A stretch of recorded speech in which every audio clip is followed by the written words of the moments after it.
Hello.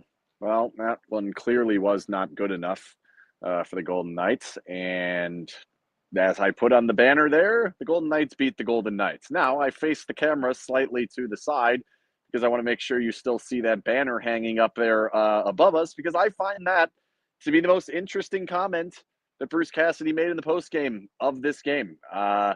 Basically saying we're not engaged competitively yet.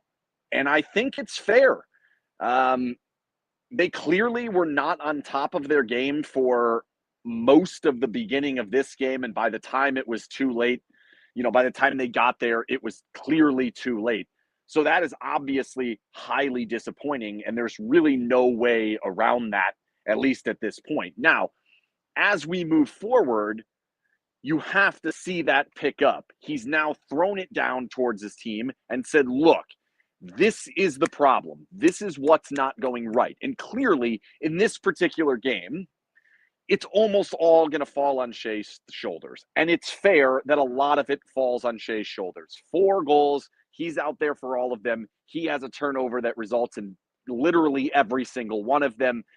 He's going to fall on it a lot. However, it's the in-between moments that I think are concerning. And then how long it did take to finally get back, to finally push the game in the right direction and start feeling like you're heading down the path that can actually help you win the series. Going back to game 1, the Golden Knights were better, but not a lot better. Good in game 2, the Golden Knights were worse and a lot worse. And that's the problem after we're through 2 games here. Am I concerned about the series? I would not say that I am. I don't think I'm at that point yet. However, this team's up for it. The team they're playing is up for it. You're not just going to walk right over this team. And after game 1, I kind of felt watching live that a lot of what we expected came to fruition.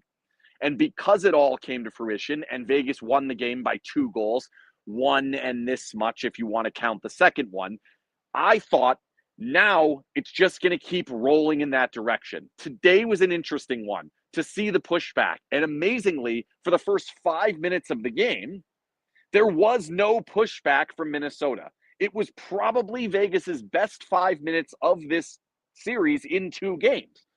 And looking forward, it wouldn't shock me if it was the best 5 minutes moving forward for the next couple of games. That's how good I thought it was. That being said, there is no finish on any of them, and this is a team that you have to bear down on your chances. Jack Eichel had 0 shots today. That can't happen. Opportunities in front there was opportunities from Saad, there were opportunities from Olofsson, there were opportunities from Pavel, there were opportunities from many of the defensemen coming downhill, getting at that defense and having that ability to kind of look through their really compacted defense. The chances were there. They didn't finish any of them. Then we turn around and all of a sudden now it's mistake after mistake after mistake. And it's important to note, yes, every single one of the goals came directly off of Shay Theodore's stick. That is not something we can ignore. That is not something we're going to look the other way on. However, he is not the only one who had major, major concerns exiting the zone today. The Golden Knights refused to play up the boards and out easily early in this game.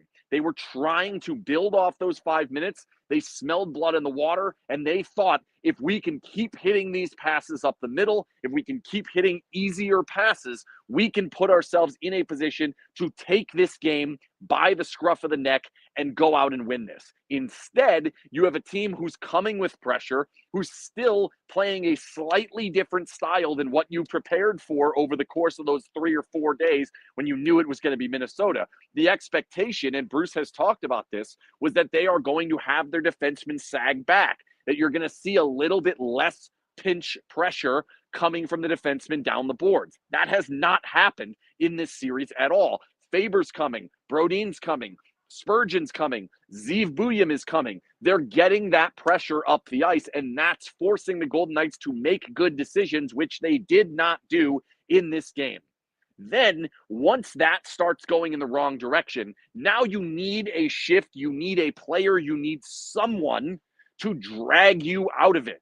And that is something that, again, comments that Cassidy makes, because I find Cassidy very interesting after these losses. He says a lot of good things in every single press conference, but it gets real interesting after losses because certain things that he picks up on. When he was asked about Theodore having a tough game, his immediately response was, "We are a team. We must pick that player up. If mistakes are occurring, we have to find the way to pick that player up." That did not happen.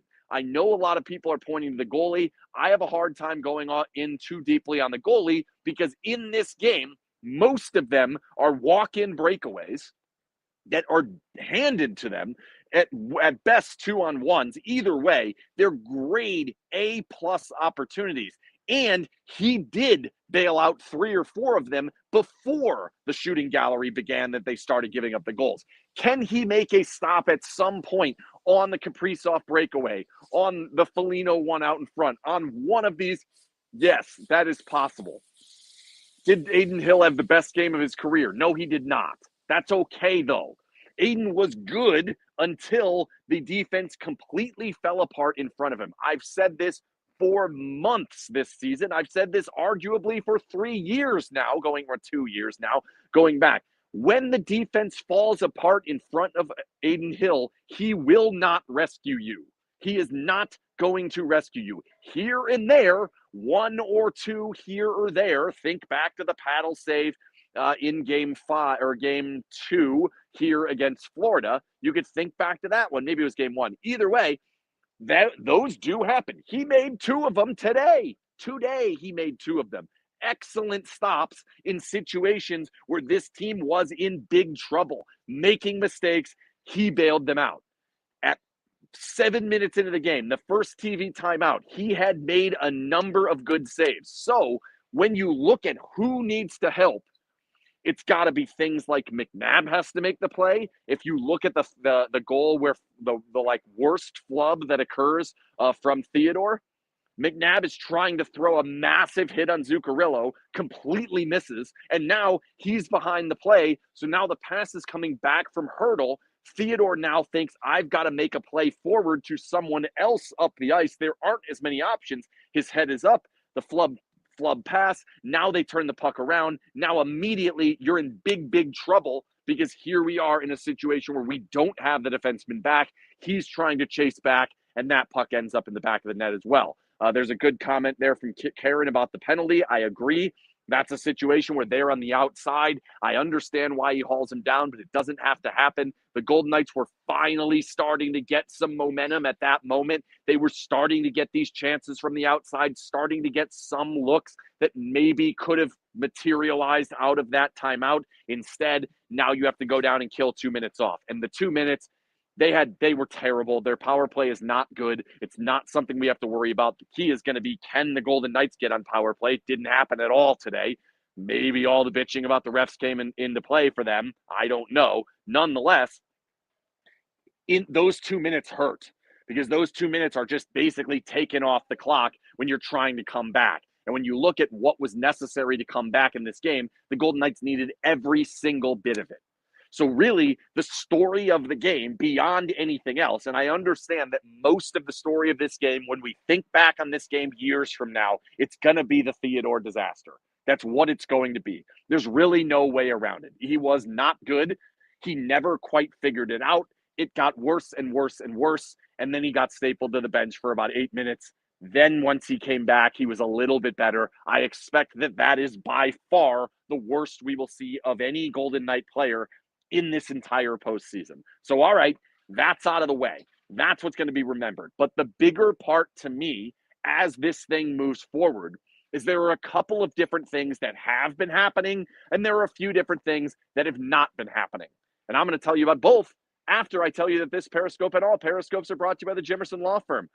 The Jimmerson Law Firm is one of Las Vegas' preeminent law firms specializing in high-stakes business, civil, and family litigation. When winning matters, seek out the Jimmerson Law Firm. One of the first things that is not happening in this series to this point is that the extended offensive zone time is not coming from Eichel and Stone. They've swapped Hurdle and Howden and Barbashev. We will see how that looks as we go forward. Who will they put in that spot as they go forward? There's now a line decision that has to be made. I think there is also at some point a decision that maybe has to be made to put Stone elsewhere. Would it work to put Stone with Carlson and Smith, and maybe you get more there? Because I don't think Olafson's been bad, but I also think you see the opportunity. Puck gets back out to the point. There's a rush to the front. There's two guys heading to the front. I believe it was Carlson. I know it was Olafson. Olafson's got the player on his back. It's Spurgeon or Brodin. He's still not able to get to the front because Olafson's not that player. That's not what you're going to get out of him. You're going to get shooting. You're going to get offense that way. You're not getting tips in front. Well done on Victor in that particular situation. Victor's giving it everything he's got. If there's one guy, and it's not one, there are a bunch, but if there's somebody that you don't have to ask, is the competitive there? I think it is Victor. That being said, moving forward, we're basically one period away from Stone and Eichel have to be better. It just cannot continue like this. They are getting crushed by the opposing top line. Crushed. 2 games, crushed both games. I agree. Cassidy said it. I believe it. There's a breakaway for Eichel. There's an opportunity where Eichel skates around, slips a pass underneath the Stone. He misses the chance. If both of those are goals, we might feel a little bit different. That being said, Boldy has 3 goals in the first 4 periods of the game. Kaprizov has 5 points, I believe. So even if those both go in, you're still behind the 8 ball on whose best players are playing at their best. Jack Eichel and Mark Stone are good enough to find ways to step forward, to be better, to make more impact in this series, especially when you consider the thing that is happening, the thing that gives me a ton of hope moving forward as we head up to St. Paul, and I will be there. Flight is later tomorrow afternoon. There is a Cassidy press conference before that. I do think that's going to be interesting again tomorrow to see kind of how he reacts outside of the immediate reaction after the game. So that, I believe, is at 10:30. We will see. My flight is shortly afterwards, so I'm going to try and get some information out of that. I do plan on going to that, so hopefully we can get some of that. Then we'll be up in St. Paul. Thanks again to Vegas Night and Day Heating and Cooling, VKDAC.com, for sponsoring all my travel. I've got a great offer from them that it's going to be fun to follow. I was hoping I would have gotten to put another little guy on there. That'll make sense to you tomorrow. But for now, here's what I'm excited about as we go up to Minnesota. Here's the thing that I think when you look back at this game, and this is a game we're going to want to forget. You're going to want to say, all right, throw that thing in the garbage. However, once it's 4-0, now Minnesota knows they have to go into their standard shell. Park the bus, low block, whatever soccer term I want to use. We don't have a great term in hockey because it's not something a lot of teams are able to do. It's not something that many teams even try. They do have the ability to do it. What's happening for the Golden Knights is something that is repetitive and they can continue to do even when the score is not out of hand as it was today. And that's the play through the neutral zone to access the offensive zone with easy opportunities to gain access and then set things up. What Minnesota's trying to do defensively is they do not want to allow rush chances up the middle. They are trying to make sure that they're playing a 1-2-2. Their 1 is up. Their 2 are kind of in the middle, but they're kind of trying to force the puck to make a quick pass. And the other 2, the defensemen, are in the center of the ice, inside the face-off circles, all the way up near the blue line to have a good gap, but they're inside the face-off circles. What Vegas has been able to do in this series to this point, Cassidy spoke a bunch about this in the postgame, I think he's going to continue speaking about it as we move forward, is the Golden Knights have been able to hit a quick pass to the outside, and that player skates through. It's not going to lead to a great opportunity. That's not what you're going to get out of that, which is why Minnesota is playing it that way. Vegas has played it this way against a lot of teams when they have had leads. They go to this narrower neutral zone, which allows the outside speed. Once that player is hit, now you're going to bring the puck all the way into the zone. You have it deep in the zone. The rest of the guys are going to flood in behind it. You can go directly back up to the blue line, and now you've got them all the way back into the zone where you want them, where the Golden Knights need to live if they are going to score enough to win this series, as they did in Game 1, as I believe they will be able to do as we move forward in this series. They have to find ways to take that open ice gain entry with speed and puck possession, not having to forecheck. That's a big part of this that I thought we were going to have to see a bit more dump and chase. I don't think it's actually going to be as necessary unless they start widening out their defensemen. They have not done it through 2 games. This game, tough to see if that's going to be all the way because they are up by 4. That being said, this is an opportunity for the lines, and the best 2 lines at it were the middle 6. Saad was excellent, getting that outside speed coming through, and you saw Carlson, Smith, and Olofsson do a great job of it, getting that speed, getting up there. Then beyond it, the goal is the best example, Vegas's first goal, which is or second goal, Vegas's second goal, right? The first goal was the Hanifin one. Actually, that one kind of has it too. So let's look more at the Hurdle goal. The puck comes into the offensive zone. They've got speed. Now, they turn it around. They start coming back out towards the blue line. The puck is poked off of, I believe it was Wah's stick. I'm not sure. Now that I think about it, I don't know why it would be Wah's stick. Either way, it's poked off of Vegas' stick directly onto Pietrangelo's. He's now heading into the zone with speed downhill towards the goal. Hurdle parks himself directly in front of the goal. They do not have all that many big defensemen. They have 2, but they were not out there on that particular moment. Hurdle parks himself in front.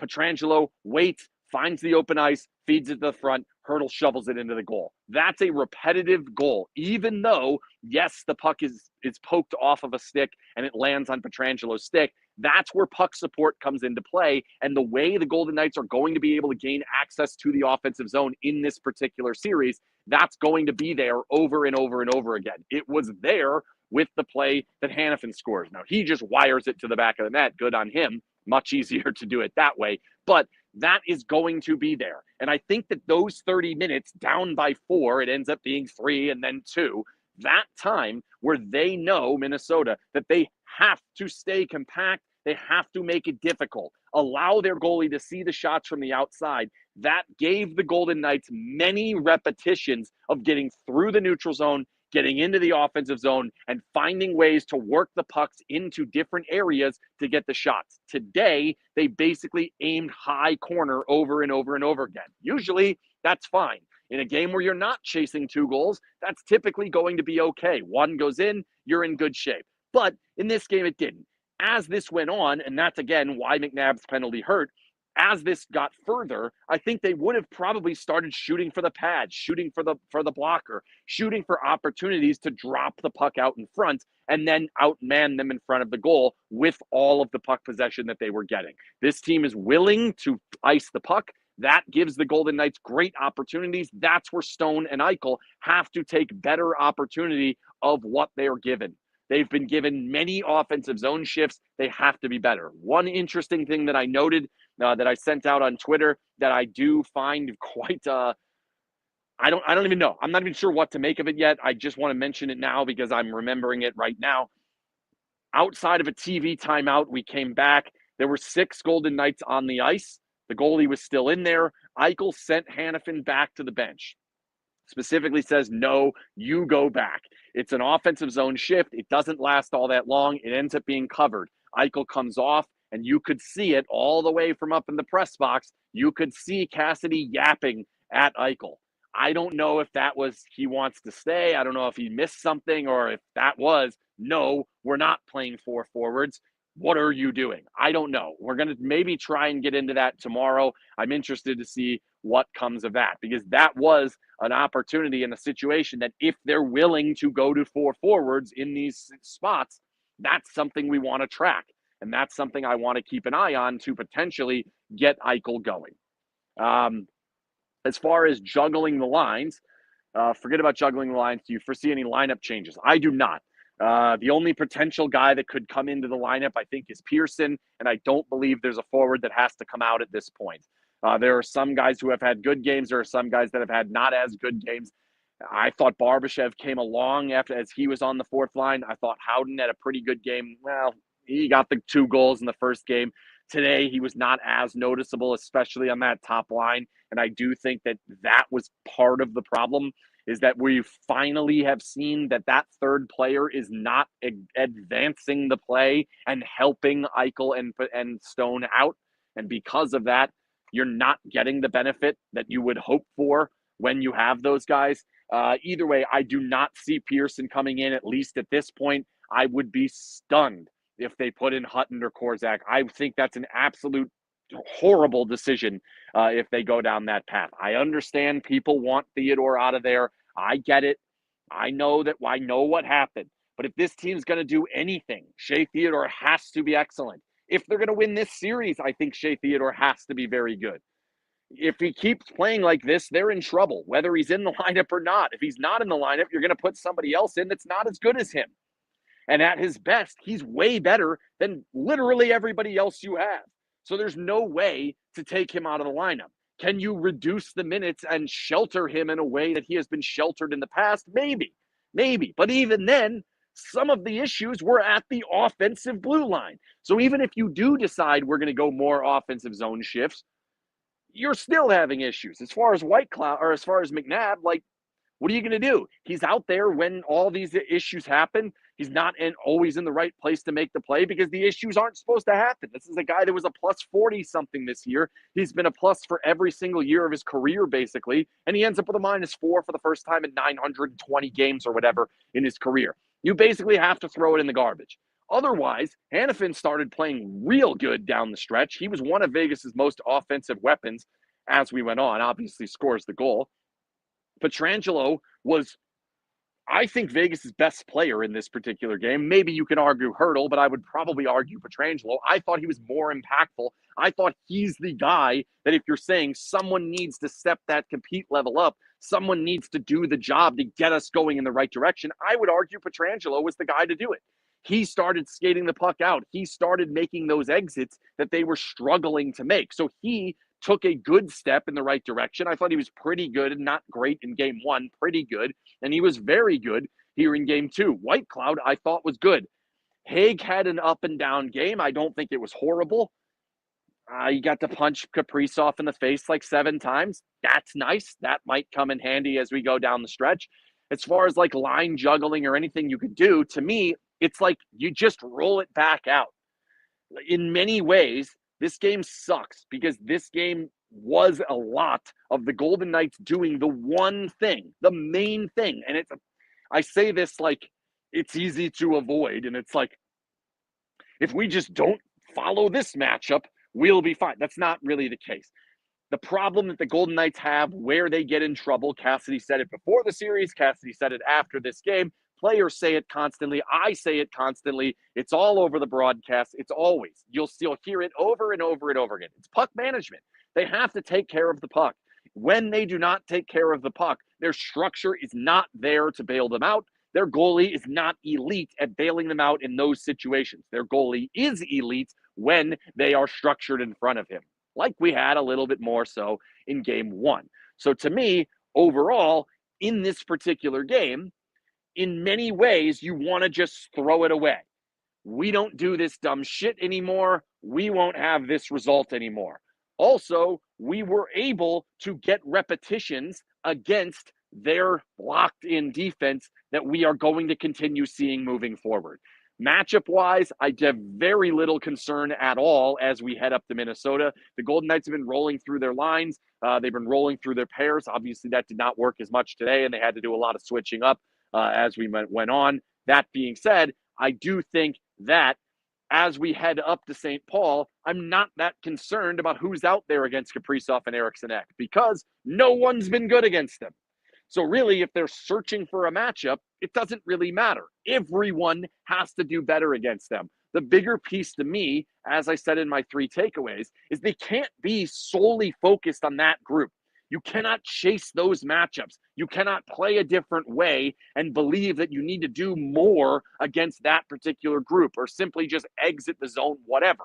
Let them do what they do, and you do your best you can against them. I believe Vegas's best against them will hold them down to enough that it will not kill them. Today, Vegas did nowhere near their we end up with 4 goals in the first, 28 minutes, whatever it was. Instead, the focus needs to be the rest of the lineup. Their defensemen have done nothing offensively. Their bottom 9 has done very little offensively. They did nothing in game 1. They should not have done all that much in game 2. The Golden Knights helped them, give them these opportunities. Zuccarello gets the chance. Foligno gets the chance in front, also because of turnovers. If you can limit those, their bottom 9 is going to have a hard time scoring, and all of a sudden, now it's only going to take Vegas 2, maybe 3 goals to find a way to win game 3, to find a way to win game 4.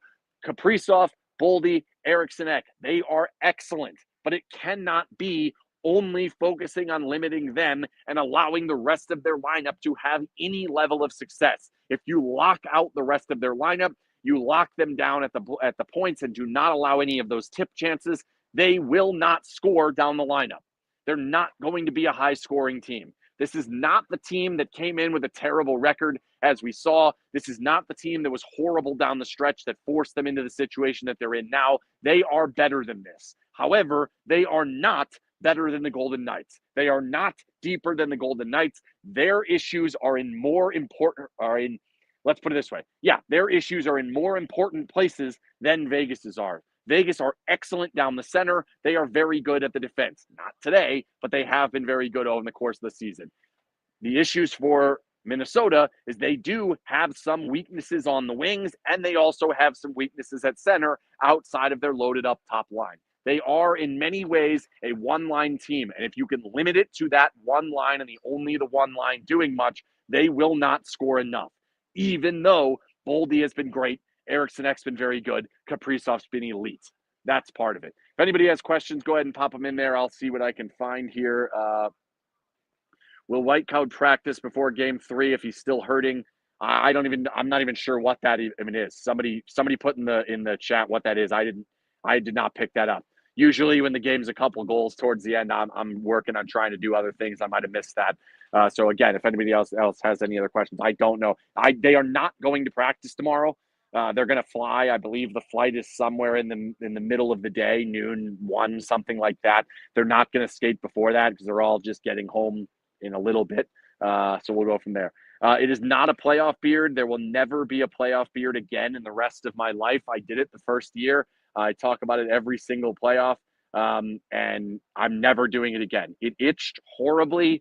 I ended up losing my ID in Winnipeg, and I had to get a new ID before we went to DC. And so now my picture has the full playoff beard on it, and it's terrible, and I hated it. My wife hated it. It itched. It never stopped itching the entire time. I had like a comb that didn't really help. I had some sort of gel that the Warmies guy who used to come here that had the crazy beard gave me. That did not help at all. So there will never be a playoff beard again the rest of my life. I promise you that. Should they split up Stone and Eichel? So I think that I wish it was a tool that was in the box earlier. I've yapped about this all season long. I've been saying all season long, I would like that to be a tool that's available to this team if they need to go to it. They really never had that chance, or at least they never went to it because Eichel was out for a little bit down the stretch. Stone was out for a little bit at the beginning. They were so good off the top. Then you want to get them back together. Like, I feel like all of that led to them not doing it. Instead, now, I think they're in a tough spot because there's not a lot of reps with other players. So it's hard to just go to where do we split them up because who plays up there with Eichel? I think there's a place for Stone. I think there's a pretty clear place for Stone to go. You could put him with Carlson and Smith. Smith has to flip sides. That's okay. He's played a lot on the other side. That would be fine. It's Eichel that I don't know what the answer is. And so far, Barbashev has not been an offensive driver in this series. And even though Howden does have 2 goals, I don't think he's been an offensive driver in this series. So one of them's going to be there. I can't imagine it's both of them. Either way, I don't know what the answer is putting with Eichel. And Eichel's not, at this point at least, going to drag players along and put them into the fight. He isn't doing it with Mark Stone at the moment. What would make you believe that he will? So at this point, I don't think they have the ability to split him up. I just don't think that there's really a way to go. Maybe if you can get inside of it for different situations and say, all right, we can go to it late in a game that we have a lead, or if we're chasing and we want to try something, if you can utilize the rest of this series to maybe learn a little bit more about it in situations that don't cost you the series, fine. But at this point, I don't think they have a lot of opportunities to be able to do it. Am I worried about Rossi activating in the series? Not really. Like, I don't really think he fits on the line that they have him on, and I thought that line was less impactful today. I do think, though, that Hartman is going to have a bigger impact up their lineup as opposed to Rossi, at least at this point. Maybe Rossi will come along as the playoffs go along. I think he's kind of going to have to get a feel for what it is, what the playoffs are like, and being a smaller guy, what his job is going to be as the center. I don't think he's going to be a massively impactful player on the series. Would it stun me if he gets a goal at some point? No. But I don't think that when this series is over, we're going to be saying, oh my goodness, Marco Rossi and the change that they made got in the way. I think Hartman has a much bigger impact on this series, and he has so far through 2 games. Are we doing meetups for away games? Use the Discord. We always prefer that you go to Giordano's. Obviously, I will not be around, so I can't join you at any watch parties that are there because I'm going to be in St. Paul, thanks to Vegas Night and Day Heating and Cooling. So that's that. What do I think will get Eichel going? First off, they've got to start finding that open ice on the outside in the neutral zone like the other lines have found. If they can start getting that, that's going to lead to more offensive zone time. That's going to lead to Eichel being able to skate around and open up that 5-on-5 man-to-man defense. I think that's the answer. They've got to get the puck on Eichel's stick more often, move their defensive pieces around, create different lanes, give them different looks. It has to be more Eichel puck on Eichel's stick than him trying to find plays immediately. And also, I'd like him to stop with getting in deep, firing it back out to the point. Because when those guys are in there, they don't like to waste the possession. And even though Barbashev's all right in front of the goal, Stone's pretty good on tips in front of the goal, you can get things out of that. I completely understand. Puck comes back up to the point. You're Zach Whitecloud. You don't want to just rip it towards the goal, give up possession, and now all of the work that we've done to get Eichel towards the goal or towards the offensive zone is dead. I understand that you don't want to be able to you don't want to put yourself in that position. So that's why I think you have to have more offensive zone time where Eichel is controlling the puck. Find ways to move pieces around defensively and get more offensive zone time. New series prediction. I think I said 5 before the series. I think I said 6 on a couple of other ones. I'm pretty stuck now on 6. I think the Golden Knights are still fine. I'm not that worried about this series still. I do think this is a better team. Yeah, go ahead. Sorry, he's got to clean up behind me. Good? You're good. Yeah. Sorry, I'm in the way of the cleaning crew here. So I would say that at this point, I'm probably back on 6. I still think the Golden Knights win the series. I think long term, as we play more games, that open ice is going to help enough that they're going to be able to get it done. So I will stick with Vegas in 6. How do we beat Gustafsson? Just keep working. Just keep working at it. He's not been at a level that's unbeatable. I don't think he's making great saves. I think if you just keep working, keep doing the things that they need to do, I think if they kept at it in that third period, they would have found a way to get another one. So to me, I think they would have eventually got there. I don't think he's been an impact in this series at all. If anything, it's been positive because he helped score the power play goal. And I don't think he was particularly good on the Howden shot off the rush. So, yeah, he's been fine. He has not been a huge problem, but I don't think, we're not getting goalied here. There's no way. The reason Pearson's not coming in is because no one would come out. Who comes out? If you're putting Pearson in, who are you taking out? I can't think of a guy. I mean, the first guy that would come to mind would be Saad, and I think he's been fine. And I think he's helping doing one of the most important things that's going to be moving forward, and that is finding a way to get through the neutral zone. With what Kaprizov does the series hinge on getting Eichel going? Yeah, partially, but that's always. He's got to be your best player. He's the best player on the team. He has to be it. If he can't do it, you're going to be in trouble. So yeah, and what you say, like with what Kaprizov's doing, like this is it. This is what you're going to get. This guy's a superstar. The guy on the other side is a superstar. You're going to have to deal with elite plays. We've seen this. They played against Draisaitl. They played against McDavid. They played against Tkachuk. They played against a bunch of other great players. Kyle Connor, Mark Scheifele, like Jason Robertson, Rupe Hintz, Wyatt Johnston. Like we've seen excellent players. Now, arguably, Kaprizov's better than all of them except for Draisaitl and McDavid. Like, I think that's fair to say. This guy's a superstar. You're going to just have to find ways to limit his time and space. It's easier said than done, but he's going to make plays. Move on, find ways to do the best you can to limit what occurs out of those plays and move forward. That's it.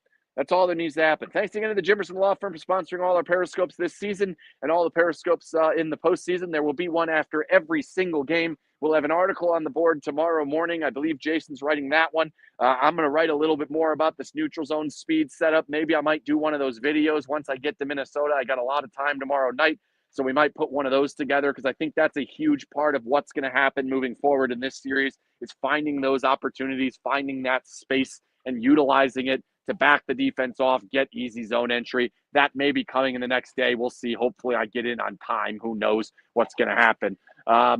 Again, Vegas Night and Day Heating and Cooling is sponsoring all of my travel this year. And always, the rest of this series and every single series moving forward this year, go to Minnesota.vegas. It'll change whoever we play in the next series once we get there, hopefully. And that has the series hub. It's got injuries. It's got lineups. It's got odds. It's got pictures from my travel that we're going to put up there. It's got lineups. It's got schedules, practice schedules, you name it. If there's something that you think should be on there, also let me know.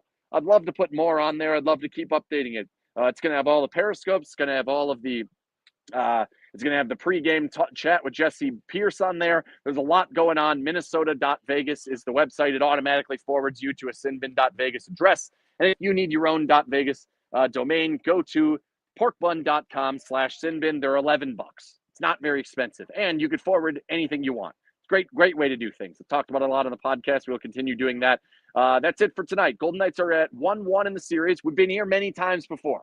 Many times before. In fact, half of the Golden Knights series have been 1-1. Half of them. And we know the Golden Knights win way more series than they lose. They are still in a good position.